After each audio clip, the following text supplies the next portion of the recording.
시련을 이길 수 있는 비결. 베드로전서 1장 3절에서 12절에는 A, D, 64년 내로 황제의 기독교에 대한 대박해를 기점으로 로마 제국 전역으로 확산되고 있는 기독교에 대한 로마 제국의 박해에 대비하여, 그리고 말세의 성도에 대한 이 세상 사람들의 핍박에 대비하여 성도들이 그리스도 안에서 기뻐하며 또 그렇게 인내하며 성결한 삶을 살아야 할 이유가 잘 나타나고 있습니다. 그리고 이를 이루기 위하여 시련 가운데 있는 성도들이 힘써야 할 것이 무엇인지를 가르쳐주고 있습니다. 먼저 베드로는 성도가 고난 중에도 기뻐할 이유를 다음 두 가지로 들고 있습니다. 첫째는 예수 그리스도의 부활하심으로 말미암아 그를 믿는 모든 성도들은 장차 부활하여 천국 기업을 얻는 산 소망을 가지게 되었으며 그 소망을 이루기까지 하나님이 능력으로 성도들을 보호하신다는 것입니다. 둘째는 현재 받는 고난은 성도의 믿음을 연단하기 위한 것으로 장차 그리스도께서 재림하실 때 그러한 연단을 통하여 순수한 믿음을 갖게 된 성도들이 큰 영광을 얻게 된다는 것입니다. 그리고 이어서 베드로는 시험과 환난 중에 있는 성도가 어떻게 천국 구원을 확신할 수 있는가에 대하여 그 근거를 제시합니다.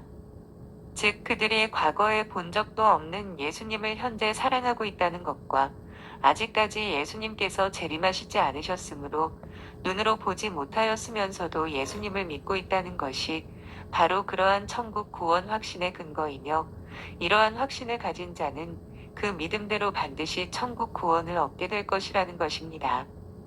마지막으로 베드로는 이상에서 말한 바 그리스도의 복음으로 말미암은 성도들의 구원에 관한 사실은 이미 구약시대 선지자들이 성경의 계시를 받아 증거한 것으로 참되고 확실한 것이라고 강조하여 말하고 있습니다. 시련을 이기는 비결은 시련의 끝을 생각하는 것입니다. 7절을 보면 너희 믿음의 시련이 불로 연단하여도 없어질 금보다 더 귀하여 예수 그리스도에 나타나실 때의 칭찬과 영광과 존귀를 얻게 하려 함이라고 하였습니다. 이 말씀은 하나님께서 허락하여 성도에게 임하는 시련의 목적에 대한 정답으로서 시련은 곧 우리에게 영광을 가져다 주기 위한 준비 과정이란 말씀입니다. 그런데 우리의 현실은 어떻습니까? 시련이 닥치면 어떤 반응을 보입니까? 시련이 닥치면 우리는 시련의 온 마음을 고착시킵니다. 현 상태의 시련만 봄으로써 실망하고 좌절하고 낙담하는 것입니다. 신앙에 장애가 생겨 몸이 알고 있는 신앙의 원리대로 움직여지지 않는 것입니다.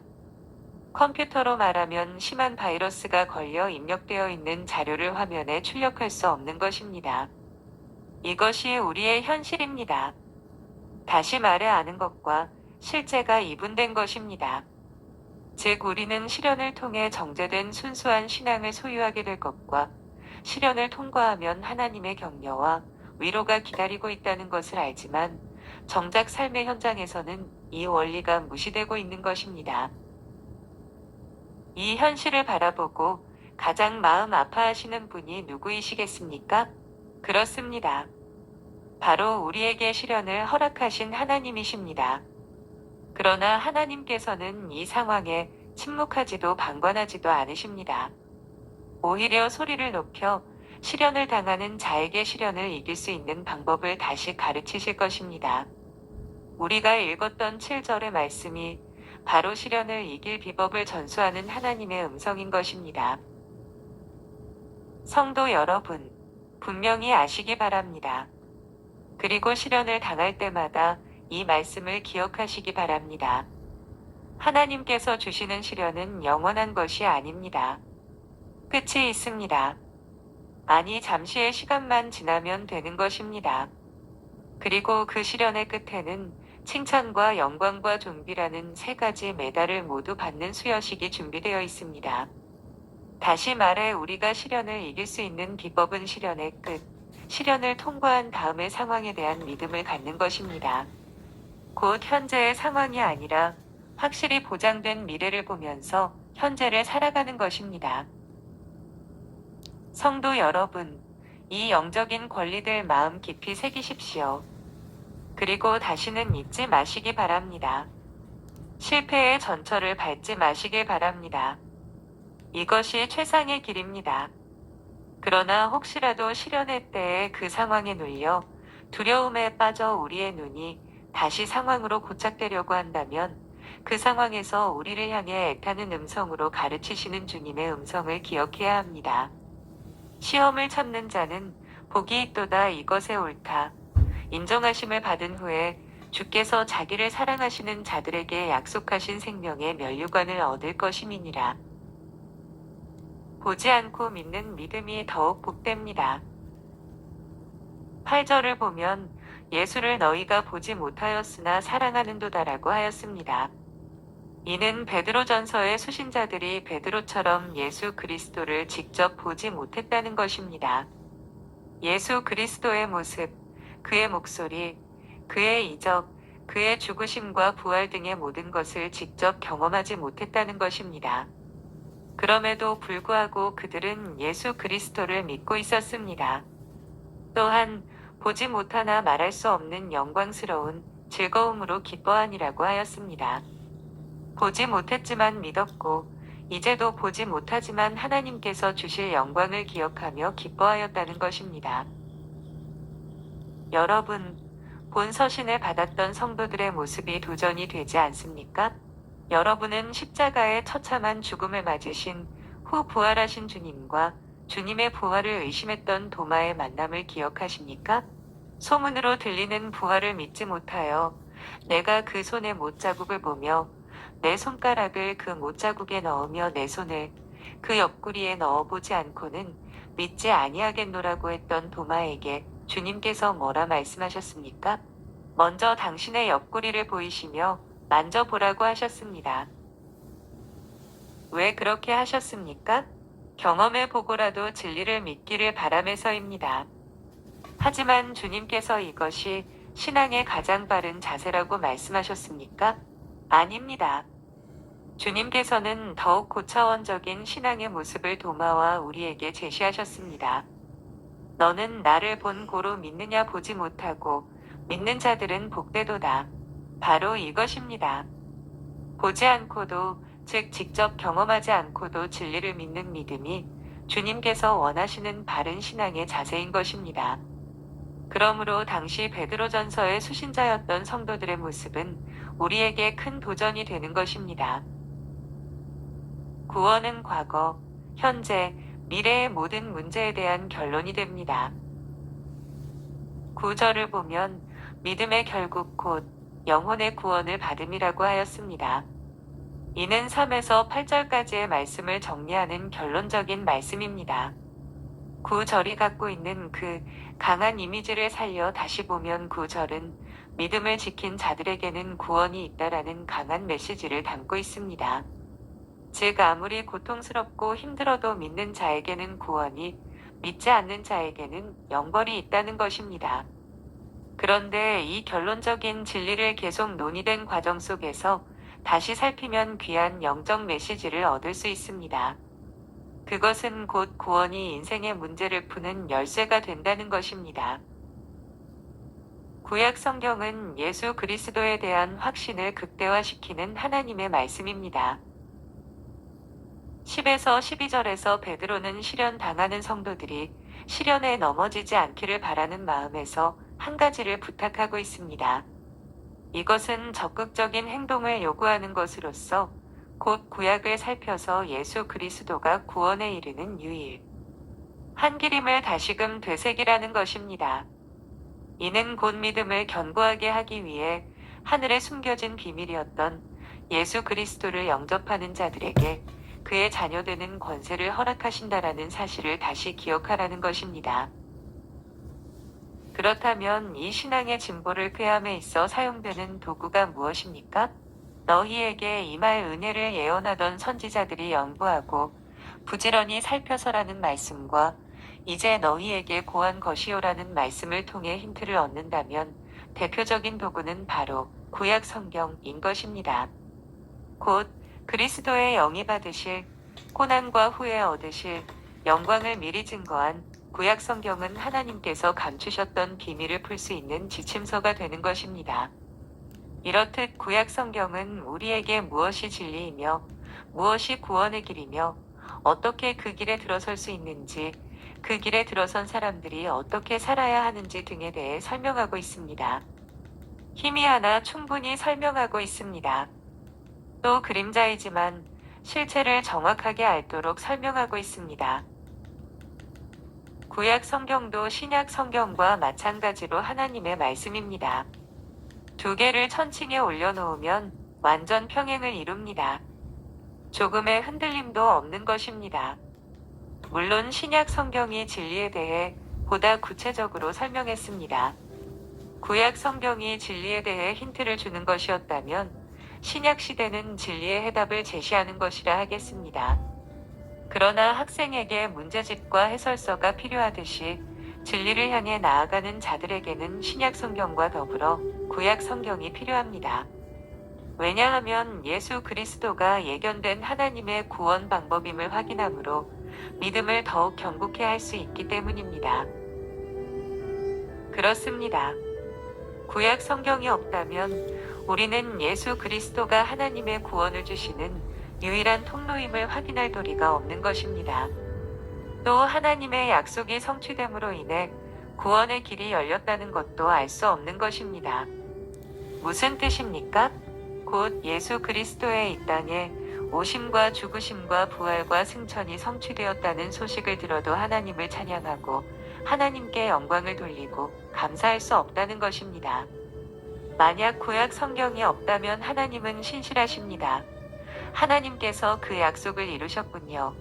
약속을 지키신 하나님께 감사드립니다. 난 고백을 할 수 없다는 것입니다.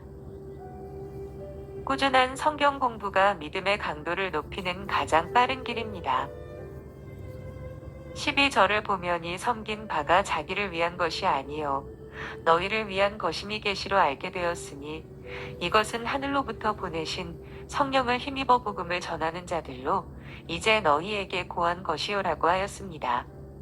이는 구약 선지자들이 성령의 감동으로 구원에 대한 하나님의 계획 곧 예수 그리스도의 죽음과 부활을 기록했다는 사실과 더불어 그 기록이 현재의 우리를 포함한 베드로 당시의 사람들을 위한 것이었음을 밝히고 있는 말씀입니다. 진정 구약은 신약 성도에게 감춰진 비밀을 밝히 드러내는 놀라운 하나님의 말씀입니다. 또한 그 기록은 예수 그리스도의 죽음과 부활이 성취된 이후의 사람들을 위한 것이기도 합니다. 성도 여러분, 여기서 한 가지 질문을 드리고 싶습니다. 신약 사람들을 위해 기록되었다는 말이 무슨 뜻일까요?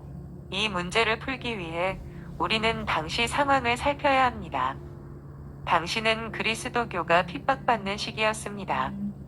성도라고 자신의 신분을 밝힐 경우 갖은 고통과 함께 강압적으로 신앙 포기를 협박받아야만 했던 때입니다. 단 한순간의 고통을 견디지 못할 경우 신앙을 포기할 수밖에 없는 위기의 상황에 누가 언제 처할지 모르는 상황이었습니다. 즉 성도들이 궁지에 몰린 것입니다. 그런데 이런 사람들을 위해 성경이 기록되었다고 합니다. 무슨 뜻입니까? 그렇습니다. 성경 말씀을 기억하는 것만이 위기를 극복할 수 있는 강한 믿음을 줄 방법이란 뜻입니다. 곧 흔들리지 않는 믿음을 견지하기 위해서 우리에게 가장 필요한 것은 말씀을 기억하는 것이란 의미입니다.